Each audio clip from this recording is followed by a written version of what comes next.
بسم اللہ الرحمن الرحیم۔ السلام علیکم۔ دکھاوے کی نیکی۔ ایک زمانہ ایسا بھی تھا جب لوگوں کے دلوں میں اللہ کا خوف زندہ تھا، جب نیکی کو نمائش نہیں بلکہ ذمہ داری سمجھا جاتا تھا۔ بغداد کے قریب ایک چھوٹا سا قصبہ تھا جہاں زندگی سادہ مگر باوقار تھی۔ اسی قصبے کے آخری سرے پر تبریز خان کسائی کی دکان تھی۔ وہ سخت مزاج، کم گو اور سنجیدہ طبیعت کا آدمی تھا۔ اس کی بھاری آواز سن کر بچے گھروں میں دبک جاتے اور بڑے بھی اس سے کم ہی بات کرتے۔ لوگ کہتے تھے کہ تبریز کے چہرے پر کبھی مسکراہٹ نہیں آتی، مگر جو بھی اس کا گوشت خریدتا وہ جانتا تھا کہ صفائی، دیانت اور حلال کمائی میں اس کا کوئی ثانی نہیں۔ وہ سورج نکلنے سے پہلے دکان کھولتا اور شام ڈھلنے تک خاموشی سے اپنے کام میں لگا رہتا، نہ کسی سے شکوہ، نہ کسی سے تعریف کی امید۔ اسی قصبے کے بیچوں بیچ تغرل کمہار کی دکان تھی، جہاں ہر وقت رونق لگی رہتی۔ اس کی زبان میں مٹھاس تھی، چہرے پر مسکراہٹ اور باتوں میں نصیحت۔ وہ نماز میں ہمیشہ پہلی صف میں کھڑا نظر آتا اور لوگوں کو نیکی، تقویٰ اور پرہیزگاری کی باتیں سناتا۔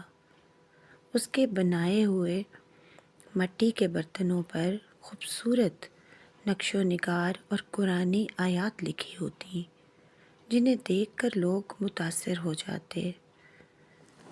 بہت سے لوگ اس کے مشوروں پر عمل کرتے اور اسے نہایت نیک انسان سمجھتے، مگر اس کی نیکی زیادہ تر لوگوں کو دکھانے کے لیے تھی۔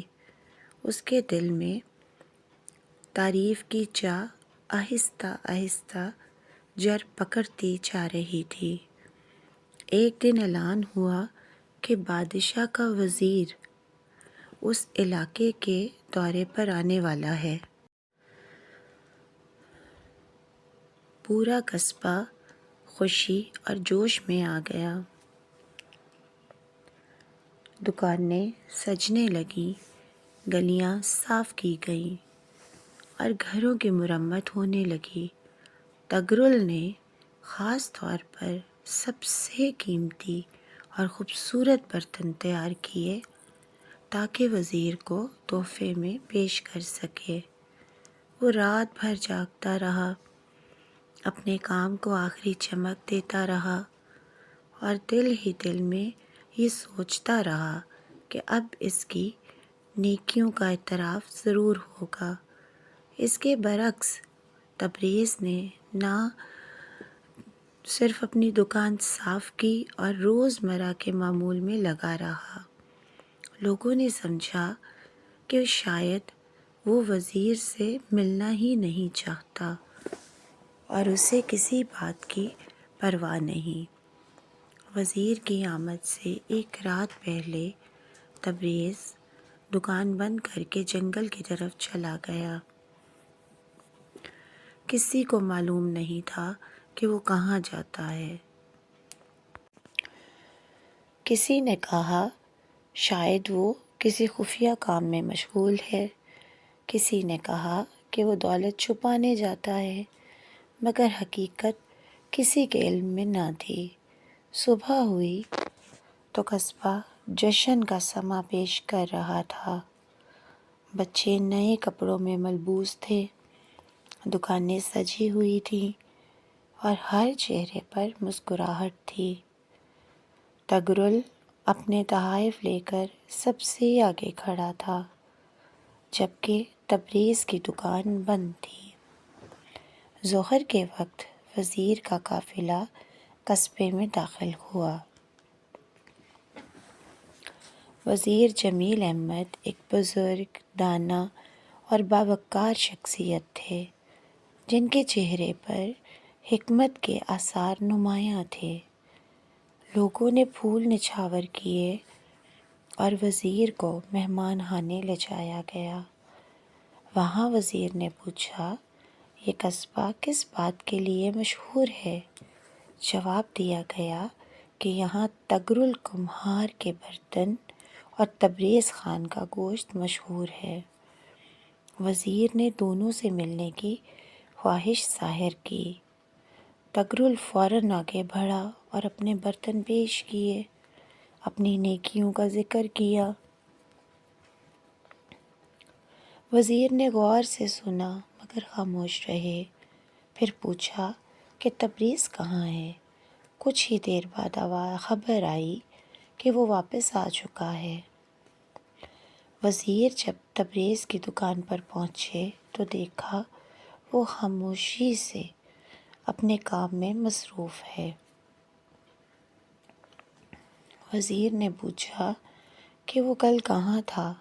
تبریز نے نظریں جھکائے ہوئے کہا کہ وہ جنگل میں غریبوں میں گوشت تقسیم کرنے گیا تھا، جیسا کہ وہ ہر مہینے کرتا ہے۔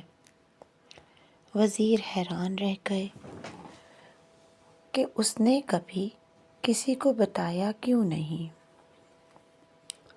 تبریز نے سادگی سے جواب دیا کہ اللہ دیکھ رہا ہے، ان لوگوں کو بتانے کی کیا ضرورت ہے۔ یہ سن کر وزیر کے دل میں اس کے لیے احترام پیدا ہوا۔ اس دن وزیر نے تبریز کو آزمانے کے لیے ایک اجنبی کو بھیجا جو جھوٹا محتاج بن کر آیا۔ تبریز نے بغیر کسی سوال کے اسے بھی بہترین گوشت دے دیا۔ بعد میں وزیر نے وجہ پوچھی تو تبریز نے کہا، اگر وہ جھوٹا ہے تو حساب اللہ کے ذمے، اور اگر سچا ہے تو میرے لیے ثواب ہے۔ یہ وہ لمحہ تھا جب وزیر کو یقین ہو گیا کہ اصل نیکی وہی ہے جو اخلاص سے ہو۔ اگلے دن وزیر تغرل کے گھر گئے جہاں شاندار دعوت کا اہتمام تھا۔ قیمتی قالین، طرح طرح کے کھانے اور ہر طرف دکھاوا۔ اسی دوران ایک غریب بڑھیا برتن ادھار مانگنے آئی تو تغرل نے اسے جھڑک دیا۔ وزیر سب کچھ خاموشی سے دیکھتے رہے۔ اب ان کے دل میں دونوں کے درمیان فرق بالکل واضح ہو چکا تھا۔ چوتھے دن وزیر نے قصبے والوں کو جمع کیا اور اعلان کیا کہ بادشاہ ایسے شخص کو قاضی بنانا چاہتا ہے جو ظاہر و باطن دونوں میں نیک ہو۔ سب کی نظریں تغرل پر تھیں مگر وزیر نے تبریز کا نام لیا۔ تغرل کے قدموں تلے زمین نکل گئی۔ تبریز خود بھی حیران تھا۔ وزیر نے کہا، جس کے دل میں اللہ کا خوف ہو وہی انصاف کے لائق ہے۔ اسی رات تبریز نے اللہ کے حضور سجدے میں گر کر دعا کی کہ اے اللہ، اگر یہ ذمہ داری میرے لیے بہتر ہے تو مجھے ثابت قدم رکھ، اور اگر نہیں تو مجھے اس سے بچا لے۔ اس دعا میں اس کی آنکھوں سے آنسو بہہ رہے تھے، کیونکہ وہ جانتا تھا کہ اصل طاقت عہدے میں نہیں بلکہ اللہ کی رضا میں ہے۔ دکھاوے کی نیکی بے وزن ہوتی ہے، جبکہ اخلاص کے ساتھ کیا گیا چھوٹا عمل بھی اللہ کے نزدیک بہت بڑا ہو جاتا ہے۔ اللہ دلوں کو دیکھتا ہے، چہروں کو نہیں، اور اصل کامیابی اسی کے لیے جینا اور اسی کے لیے عمل کرنا ہے۔